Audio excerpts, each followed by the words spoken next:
Hi, I'm Movie Cat, and you are watching Fantastic Crap!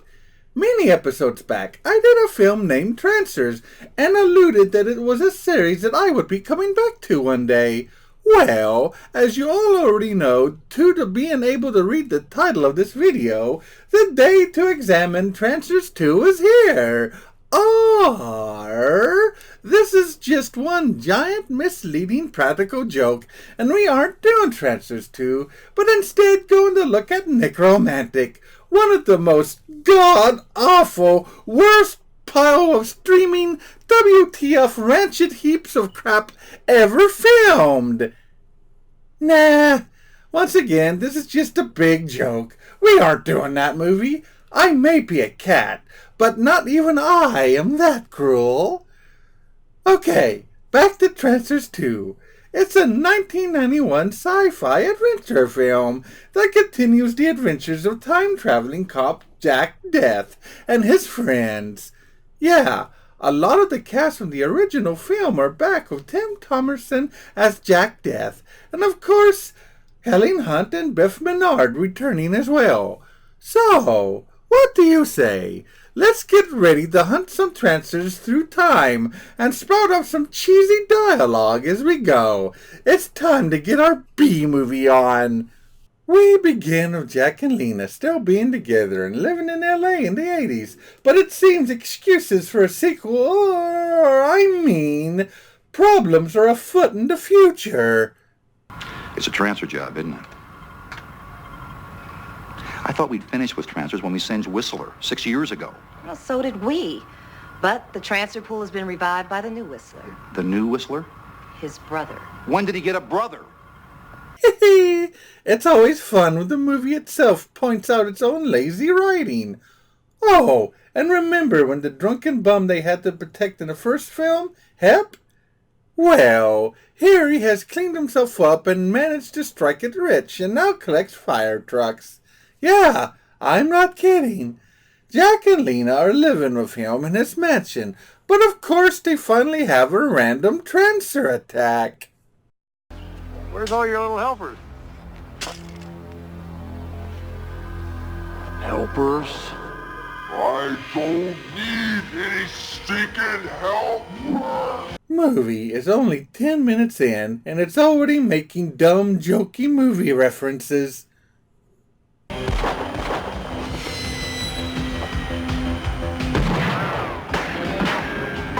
Oh, you don't need helpers, huh? Then who the heck are these guys?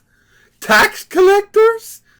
The plot this time around has Whistler's brother, E.D. Wardo, who has also traveled through time and has set up the organization Green World, which pledges to clean up the world, but is really just kidnapping homeless people and mental patients so that they can turn them into Trancers. So the villain from the first film has a brother who is setting up Trancer farms and creating an army. There, we now have the plot out of the way. Some of you have been in our care for 6 months. Over the next several days, I'm going to evaluate your progress to determine whether you'll be invited to become a Green World activist or whether you'll be returned back to the vermin-infested mental hospitals and the filthy streets where you were dying. The movie doesn't even mention this guy's name here when he pops up because, come on, could it actually be more obvious that this is our big bad villain? McNulty from the first film travels through time into his 14-year-old ancestor and brings our heroes up to speed. He also informed them that Jack's wife, who died before the first film is now magically alive and has been sent through time into another body so that she can infiltrate into one of the Trancer farms that is disguised as a mental ward so that she can get intel, but has gone silent. They investigate and have more Trancer encounters. Remember the watch from the first film that could slow down time for 10 minutes?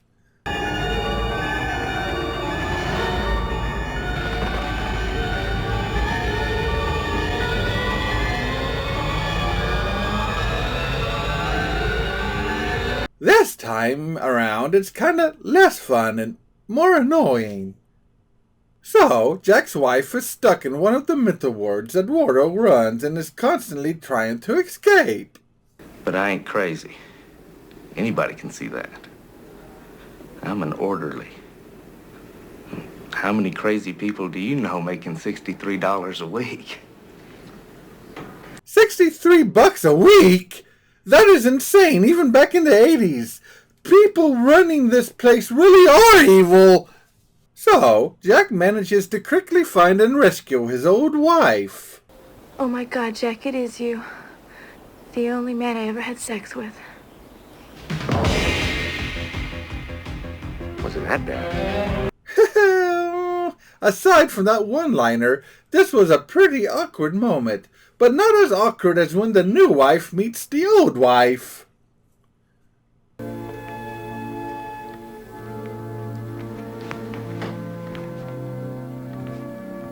Jack, you son of a bitch. What the hell, Jack? Kissing your old wife while your new wife is right there in the same house? Do you even think before you do stuff? She was wearing my clothes. Dear God, Jack! Do you not have a single working brain cell in your head? How did you possibly not see how this would blow up in your face? Our hero, the clueless moron. Ow. Hey, Jack, what's with this ham? It's stuffed like a turkey.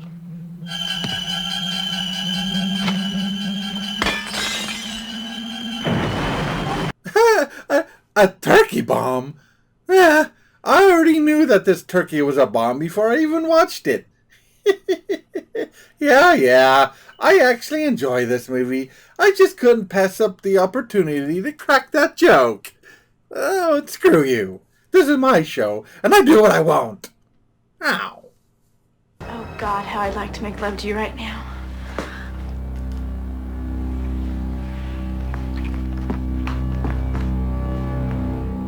Jack, you son of a bitch! Hey, can I borrow your palm for a second? Thanks. Why does she keep butting in on us? Because I happen to be his wife. So am I. Ladies, please. Oh, don't mind me. I'm just gonna go over here into another room where it's less uncomfortable. Good work, Jack. Now you got them both managed. God damn it, McNulty. The next time someone hands you an exploding ham, I'm gonna pass the mustard. Yeah, that was one of the lamest comebacks that I have ever heard. Anyway, it seems that the bad guys still want to kill Hep due to who his ancestors are, and so Hep gets into a funk thinking that they are eventually going to get him. And he gets back on the booze again and runs off to have one last game of baseball with his old bum buddies.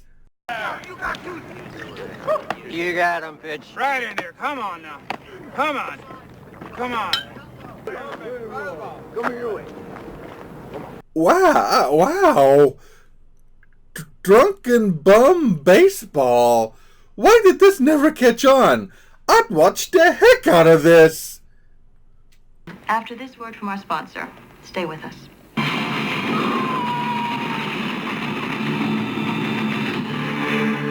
Crash and burn. No.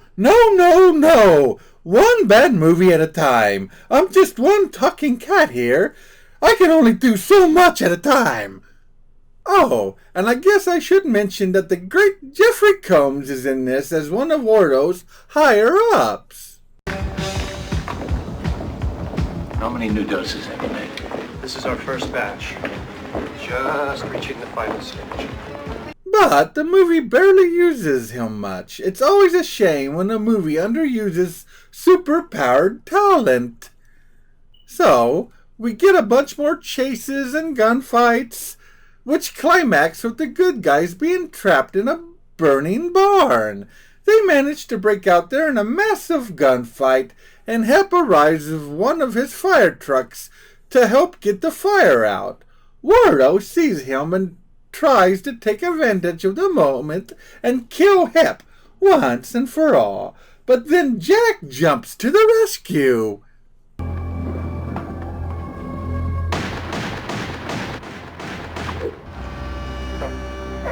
Yikes! Ooh, Jack really forked him over with that pitch.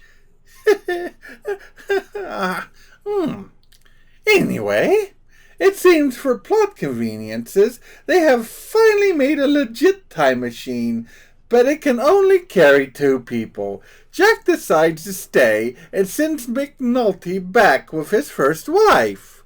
The new Alice Stillwell is going forward in time. Will I still remember everything? You bet. The problem here is that the movie just kind of ignores that she is in someone else's body. She is taken over with no questions asked, like what will become of the innocent person whose body they hijacked and decided to stay in forever. That is a problem that these movies never really touch on, but hey, it's a silly B-movie. Let's not get caught up in its questionable morals. Trancers 2 is kinda, sorta, almost as good as the first. Sure, the first half kinda drags a bit, but once all the main characters get together and the banter starts to fly, it gets a lot of fun. Also, what this movie has that is better than the first movie is its villain. Whistler, the first movie's baddie, was kinda forgettable, but here we have the awesome Richard Lynch as Wardo. Richard Lynch excelled at playing bad guys in the 80s and 90s, and while Wardo is not one of his best characters, it is still fun watching him be creepy and evil. I give Trancers 2 5 hairballs out of 10. Actually, though, come to think about it, this could also be considered a better made movie as well. I mean, out of all the movies I have done so far, the first movie had the most instances of visible boom mics that I could find, and I did not see a single one in this one. Good job, filmmakers! Try and understand the situation, Lena. This doesn't change anything between you and me. You still love her. Yeah, I still remember what happened there in the first movie. Stupid boom mic attacking me. Well, it's not happening this time.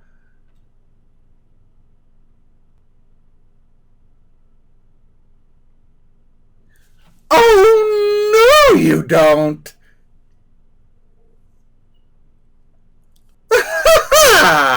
Yeah, you aren't getting the best of me that easily.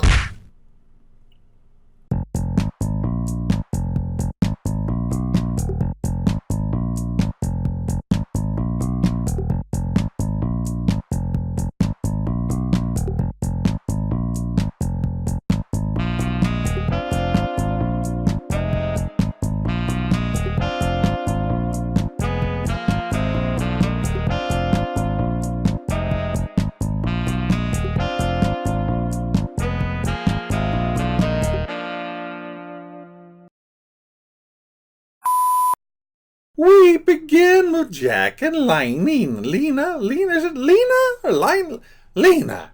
I don't know why, but I can already tell that name's going to give me so much trouble.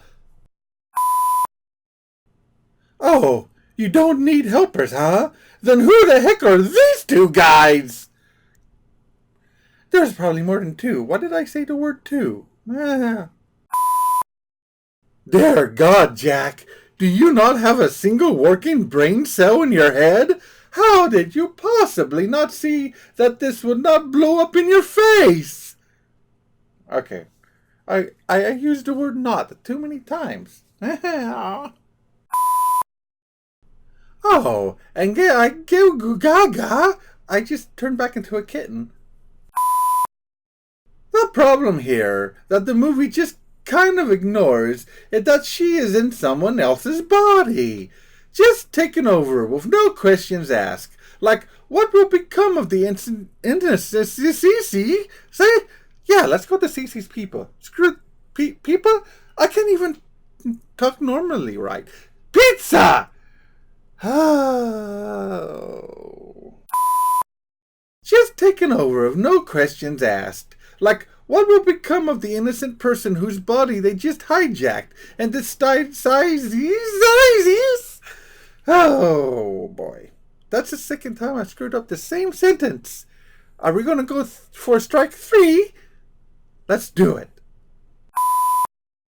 The problem here is that the movie just kind of ignores that she is in someone else's body, just taken over with no questions asked. Like, what will become of the innocent person's body that they hijacked and decided to stay in forever?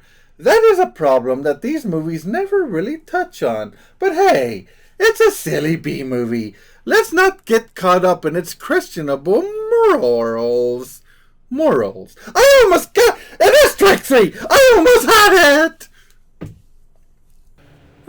It seems that I forgot to add one of my one-liners for a bit here, but I'm not going to tell you what it is because I think it'd be funnier just to show you just how awkward this thing was I was going to react to. Then you can make up your own one-liners.